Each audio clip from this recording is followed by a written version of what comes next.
For the past 15 years, I have been an academic writing instructor, and I've been a coach for the last 5. The people that I usually work with are adults who've returned to school, and I really love working with these folks because, well, like them, I'm a lifelong learner, and I've been to school 3 times so far in the past 20 years.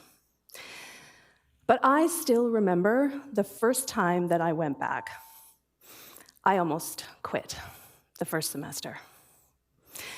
By midterm, I was collapsed into this shabby chair in my prof's office in the corner in the midst of an existential crisis. Things were going horribly. The seminars that I so diligently prepared for were painful. Every time we were asked for our responses and analysis of the readings, everyone else's responses sounded so smart. Mine, by comparison, seems so basic. And then I got my first paper back, and I'd bombed it. Yep. So there I was, in tears, convinced that I was the dumbest, least capable person in the class. And honestly, I gotta tell you, I was ready to quit. But I had actually staked a lot on going back to school. I had actually quit one of my best job to date to pursue my dream of becoming an instructor. So I wanted my prof's advice before I made any final decisions. She handed me some tissues, and instead of agreeing with my assessment, she told me to stick it out.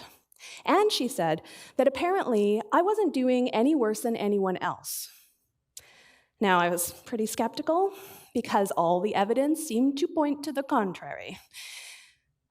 But figuring she knew something that I didn't, I held on. By the end of term, she was right. My grades began to improve, and I learned that my fellow students were just as overwhelmed as I was. Needless to say, this experience has stayed with me, and it has informed how I teach and coach. I've been where my prof was and said the same things to my students and clients. I've also learned a lot since then about the relationship between confidence and learning. Nowadays, the mid-career professionals who come to me for help with their academic success come to me because they think they have a skill problem. And sure, they could use some skill building for sure. But for many, that's not the crux of the issue that's getting in the way of their success. The real issue lies in what they think and how they think about themselves as learners and what they believe to be true about their abilities. Now, this might seem like a bold claim, so let me explain. Why aren't skills the real issue? Most of us are very capable learners. The people I work with are accomplished professionals and experts in their field. They wouldn't be where they are if they didn't know how to learn and build skills. When I went back, I had been writing and training for several years in a professional context. My challenge was up-leveling my analytical and critical thinking skills. Once I was oriented to that gap, I set about closing it, my grades began to improve. I see the same thing with my students and clients. Bridging the skill gap is easier than we think. It's the confidence gap that is much harder to bridge, but it needs addressing because that is what is getting in the way of our academic success in learning situations. So what's going on with our confidence anyway? What is happening? Why is it so hard? Based on my experience, adults in learning situations face 3 main challenges. The first one is that we struggle with a lot of self-doubt and uncertainty. For many of us who go back, the learning curve is really steep. It's not only been years, maybe decades, since we've been back in school. It's been a hot minute or two since we've been a beginner at anything. All of a sudden, we find ourselves having to navigate online platforms and figure out study habits and this whole academic writing thing's a whole next level, and then we have to read critically. It's a lot. And then add to this that when we return to school, we often bring with us all the old patterns and beliefs that we've been carrying for the past 10, maybe 20 years about who we are as learners. In the past, if we thought that we were weak students, we've already got bags of doubts and insecurities and anxieties. And we judge ourselves harshly right out of the gate. Now, if you're thinking, I was a good student, I got this. No. We struggle because we can set the bar unreasonably high and then judge ourselves just as harshly and as quickly, and it's difficult.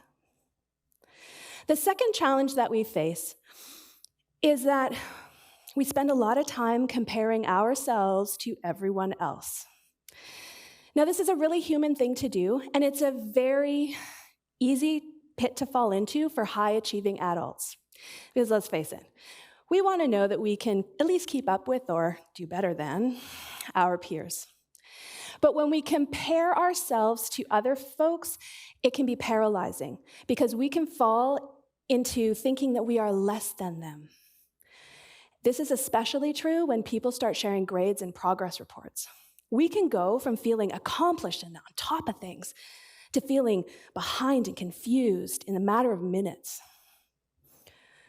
And the third challenge that we face is that we have a strong fear of failing. Now, for most of the folks who go back, we've got a lot on the line.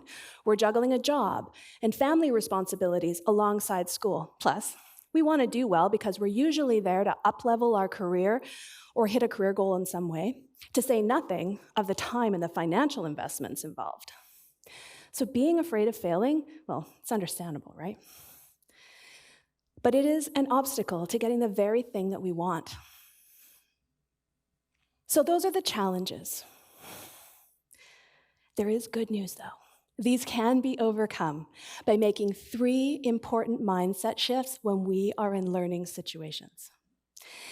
The first shift is that we really need to question the stories that our brain is telling us about who we are as learners. Every day, we have a ton of thoughts, and we often don't stop to examine them. But when we do, we notice that often, most of them are really unhelpful. And this is especially true when we are pushing ourselves out of our comfort zone. Our brain interprets the challenges and discomforts that come with learning and trying new things as dangerous. And it wants to move us into what is familiar and safe. So the way that it does that is it amplifies all of our fears and cranks the volume on our inner critic, who's more than happy to tell us all the ways we sucked in the past, how we're not doing it now, and there's no hope for the future. Our job is to notice these stories and why they're happening, because we're stretching, and to challenge these outdated beliefs. Research shows us that 90% of our reality is shaped by how we think about it. 90%.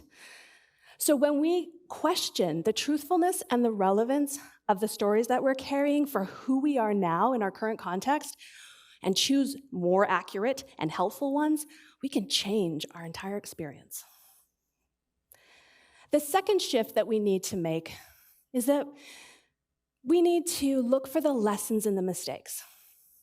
As learners, we are going to make mistakes. We just are. Rather than making them mean something about our current or our future ability or our self-worth for that matter, we need to get curious and look at these setbacks as offering data that we can use to improve. And part of being curious is remembering that the mistakes are where the learning happens. Einstein says that failing is just success in progress.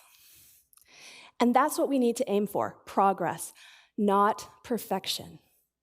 When we release ourselves from the need to know it all, be perfect, and do it all perfectly, we are much better able to evaluate our progress and actually identify the skills we need to build for the outcome that we want. And then finally, the third shift we need to make is to practice self-compassion, not self-criticism. Learning and pushing ourselves to our growth edge, it's uncomfortable work. It's not easy. And that's why this shift is the most important one, because it's actually the fuel for our success. When we stop criticizing ourselves and start showing ourselves the kindness and the compassion that we so easily give everyone else, we are much more likely to take risks because we create a sense of safety inside ourselves that it's okay to make mistakes and learn from them. And when we remember that we're imperfectly human and that our fellow students are also imperfect humans, we're less likely to compare ourselves to them and more likely to connect and collaborate with them instead. When we cultivate a belief inside ourselves and show ourselves compassion, we increase our ability to face challenges and learn from them. And we build the resilience and the confidence that we need to succeed in learning situations. And from that foundation, we are better able to identify the skills we have, and we do, by the way, the ones we need to hone and the ones that we need. Closing the confidence gap enables us to reach our goals feeling accomplished and proud, rather than bedraggled and depleted. My experience and my work has convinced me that when we build a positive growth mindset alongside our skills in learning situations, not only do we increase our success, like intensely, we uncage our fullest potential, and our possibilities for change and growth are limitless. Thank you very much.